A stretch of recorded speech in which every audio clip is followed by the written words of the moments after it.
Yeah, my people, do you know that there lies a deep secret holding the key to the freedom the Biafran people seek from Nigeria? Do you know that?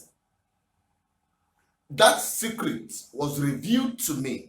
I was inspired by a video which most of you have already watched. It is not a new video, but that video inspired me. It opened my eyes to have a rethink of the strategy that will give Biafran people the ultimate freedom they desire. Now, watch this video and I'll be right back. What happens today is why we are here. We are here as first of all, as US citizens, all of us, but from Cameroon. And as US citizens and people that are here in this country, Senator, it is a matter of human right and human dignity and the survival of our own families, our own brothers and sisters that we left back home, that we are here.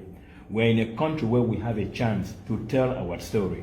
And we are so privileged. We have before us a senator, a congresswoman, an elder woman. Where we come from, you are chief, so we should call you chief. So when you think about it, and you look at the fact that, Senator, we are here today in America right now, none of us can go home. Though we are citizens, we are bona fide refugees from where we came from. None of us can go home anymore. Because the home we left no longer exists. As of 2016, when our teachers and lawyers started agitating and asking the government through street demonstration and peaceful protest, we won back the English system of jurisprudence and Anglo-Saxon educational heritage that we inherited to be implemented back in our schools. Stop colonizing and trying to impose a French system on us. Stop doing that. And instead, the government responded with the most high-handed means ever known to man. Troops were unleashed to us, and not only that, to make matters difficult, the troops that were unleashed started killing, and the killing has never stopped till this day. And some of our own brothers too thought they could defend themselves with den guns and hunting rifles, put together an armed group to defend themselves. And as of today, the military now has pretty much occupied our territory. They are burning homes on a daily basis. My village where I come from, where I'm a chief myself, that village within the past 3 months now, documented by the Catholic Archdiocese, 750 homes have been burned. And then you have almost close to 1 million internally displaced people in our part of the world, with almost 200,000 people as refugees in Nigeria. And then you have almost that same number living in the bushes. You're talking about a place where malaria is rampant. And this is a place where people can no longer be able to live again ordinarily. We have graphic videos and pictures and anything to make you lose an appetite tonight for your next meal and for the next week even, if we were to present them, and which we'll document and give you all. But Senator, we're here because we need help. We need the government of this country, which is a beacon for peace around the world, to do something. Our people are dying in measures that we don't have enough time today to inform you, to share with you the depth of frustration, the depth of doom and misery that our people are going through at this time. The country we left no longer exists. It has now become a colonized enclave where genocide, in the right sense of that word, even Congressman Ron Klein himself said it, that he's now come to the conclusion that what we are facing is a genocide. I was in La Crosse, Wisconsin, a month and a half ago, where I sat in a podium where the Reverend Sisters there had organized just a gathering like this so that we could at least make a case. And during that conversation, that was what the congressman said, this is really a genocide ongoing because of the tragic nature for which the government has embarked on a rampage and a killing, the kind of which the world can't even begin to understand. Senator, we need help. Anything that will be done at this time, first to bring even both sides into a negotiating table, we need one. Secondly, anything that will be done, even this country can unilaterally decide to help that country and put an end to what is going on. There is a real need for help. Our education systems have all collapsed. There is no school going on now in English Cameroon for almost the past 3 years. Hospitals no longer function. How many people live in English Cameroon? Over 8 million people. And in French Cameroon? 16 million. 16 million. 16, 8. Yes.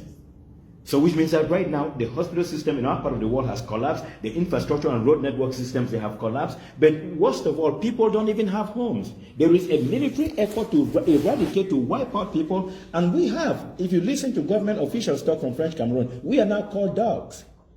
We are called Biafrans. We are referred to as pigs. So with those names, you can see the 10 stages of genocide that Sturton indicated. Are there any differences? You saw it. American Ambazonians. They are Ambazonians and American citizens. And they are there, seated with their, senator or representative in the Congress, US Congress. Fine. Now, the secret, when I want to share with you, the Biafran people, you have to understand that the doorway to the freedom of Biafra lies on the very outcome of the genocide war against the Biafran people. You can agree with me that there is no place on earth you will go today that you will not see Biafrans. They are not just there as liabilities to wherever they reside, but they are citizens adding value to the system wherever they find themselves. Now, this is the secret, and this is the killer point. Some people will say, no, don't bring it in the public. Make it a secret. It's a strategy. To be honest with you, it is not all strategy that will be shredded in secret or classified. This one, we want even our enemies to understand that we are going to hit it hard this time, because now the secret lies here. Every Biafran, irrespective of the group you belong to, or the pan-Igbo organization or the pan-ethnic nationality of Biafran descent you belong to, galvanize yourself together wherever you are. I'm talking to those in diaspora, from Africa to Asia, from Asia to Europe, from Europe to America, from America to Australia. Wherever you find yourself, gather yourself together, citizens of the areas where you reside. Go and meet your various MPs, representative in government, or Congress members representing you. Go and meet them. When you meet them, table your case as you just heard from these Ambazonians. You see, sometime last year or thereabout, the ADF, Alibo Development Foundation, made a similar move. When they got there, they met with the Congress, members of the Congress of the United States of America, and tabled the plight of Ndibo and the Biafrans when the northern youths gave them ultimatum to leave northern part of Nigeria, or they all get wiped out. You remember that? Fine. They went there, they met with these people. Do you know what they were told?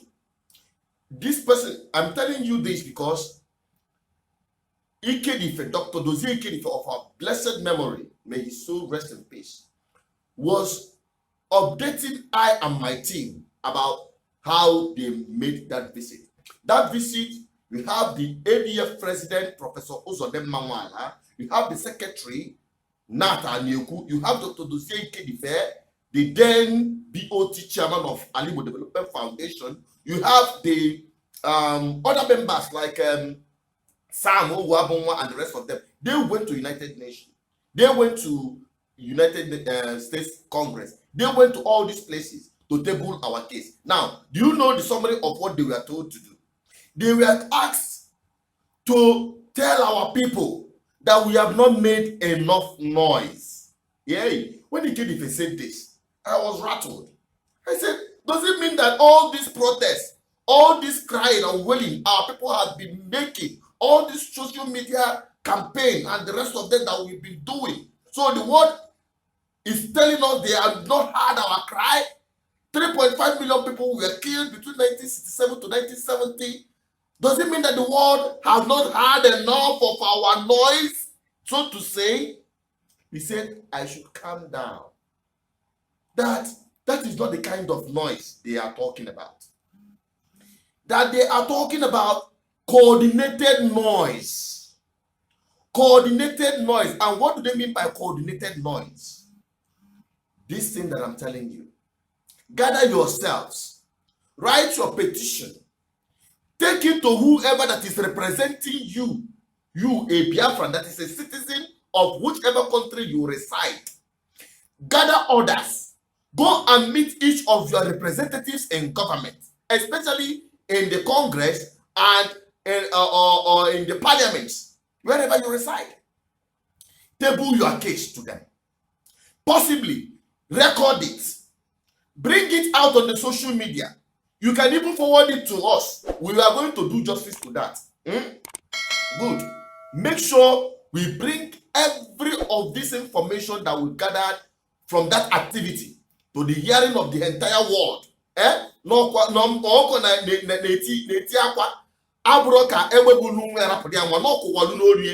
will be doing that to hold the world to their responsibility. This time, they will not say we've not done enough noise. Do this between now and the end of this year. Good. When we're able to do this, then it is a clear referendum on international community, on the United Nations, about the plight of Biafrans in Nigeria. To hold them to responsibility that they, if in Africa, so I want every Pan-Igbo organization, pro-Biafra group, wherever you are, don't mind whatever group you belong to, wherever you are gathered, gather yourself, write the petition, take it to these people, record it if possible, and let us take it around the world in the public domain so that they will not say that we've not made coordinated noise.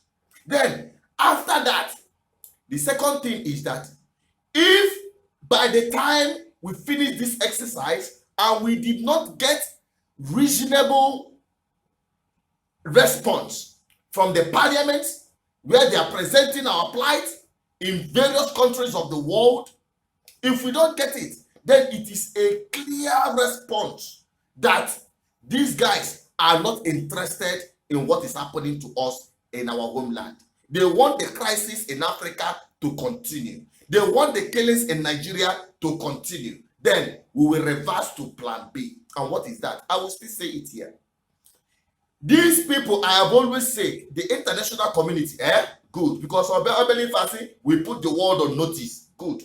Now, the second strategy is to come back home and take over power. Because these international communities you are seeing, they are not just interested in Africa for anything good for Africa. They are only interested in their economic expansion.